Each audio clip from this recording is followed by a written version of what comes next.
Hello students, आज हम पढ़ रहे हैं हिंदी व्याकरण का क्लास 5 का लेसन नंबर 10 जिसका नाम है विराम चिन्ह। तो आइएगा प्यारे बच्चों, शुरू करते हैं। जब अपने विचारों या मन के भावों को भाषा के द्वारा प्रकट करते हैं तो बीच बीच में अपनी बात पर बल देने के लिए या इसे समझाने के लिए वाक्य के बीच में कुछ क्षणों के लिए हम रुकते हैं। इस रुकने को ही विराम कहते हैं।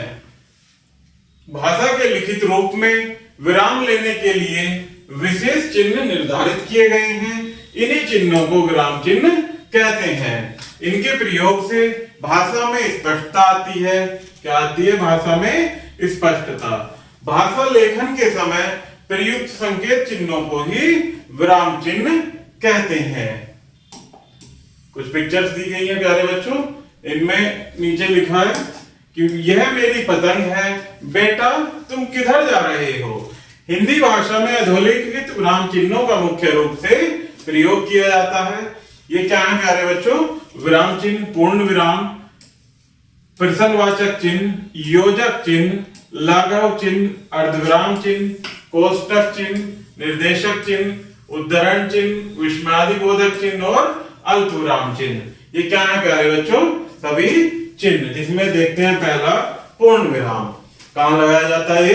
कि जहां वाक्य समाप्त होता है वहां पूर्ण विराम लगाया जाता है। जैसे हम समस्त भारतवासी हैं, तो वाक्य यहां पूर्ण हुआ तो इसके बाद में पूर्ण विराम लगाया जाएगा।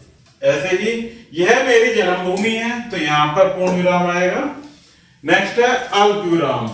पढ़ते या लिखते समय जहां थोड़ी देर रुकना पड़ता है वहां अल्प विराम लगाया जाता है। जैसे सीता, रोहन और करण आए हैं। जब यहां थोड़ा सा रुकेंगे तो अल्प विराम लगाएंगे। हाँ के बाद भी थोड़ा रुकते हैं। यह मेरी पुस्तक है, तो यहां क्या लगाएंगे? हाँ के बाद अल्प विराम। नेक्स्ट है प्रश्नवाचक चिन्ह। जहां वाक्य में पूछा गया हो वहां प्रश्नवाचक चिन्ह लगाया जाता है। जैसे आपके पिताजी का क्या नाम है, तो जब क्वेश्चन किया जा रहा है तो उसके लास्ट में प्रश्नवाचक चिन्ह। आप कौन से विद्यालय में पढ़ते हैं, इसी प्रकार से यहाँ भी प्रश्नवाचक चिन्ह। नेक्स्ट है विस्मयादिबोधक चिन्ह। आश्चर्य, हर्ष, शोक, घृणा, दुख, प्रेम आदि भावों को प्रकट करने वाले वाक्यों में विस्मयादिबोधक चिन्ह लगाया जाता है। जैसे बच्चों शामपट की तरफ देखो, हाय मैं बर्बाद हो गया। यहाँ क्या है?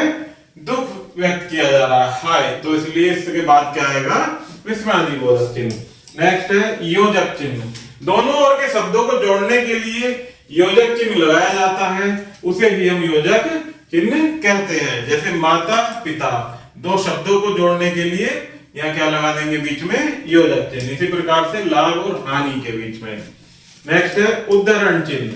उद्धरण चिन्ह का प्रयोग दो प्रकार से होता है, जिसमें पहला है कि विषय वस्तु स्थानीय भाव को किसी वाक्य के बीच में दर्शाने के लिए इकहरे उद्धरण चिन्ह का प्रयोग होता है। जैसे गोदान प्रेमचंद का एक प्रसिद्ध उपन्यास है।